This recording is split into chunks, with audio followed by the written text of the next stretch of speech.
E cod portocaliu de vânt și ploi în 12 regiuni din Bulgaria, iar la Nova Zagora e stare de urgență după furtuna extrem de violentă de aseară. Este zona cea mai afectată. То е трудно да се опише, защото беше, аз имах чувството, че свърши света. Беше някакъв ад. Тръгна така сравнително умерено и след това беше нещо, което не съм виждал за 73 години, откакто съм жив. Всичко се смля. Не се виждаше на 1 метър. И бучеше, трещеше, имах чувство, че по къщата биеха с чукове и с някакви такива пневматични instrumente. Strașno.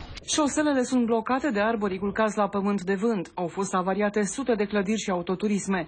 Grindina a distrus 10 de hectare de culturi. Градината нищо не останало. Това, което беше посято, само колчето стърчи. Около него няма нищо. În zonele afectate, localnicii n-au închis un ochi toată noaptea, încercând să salveze ce se mai putea salva după ce a trecut urgia. Sunt pagube de milioane de leva.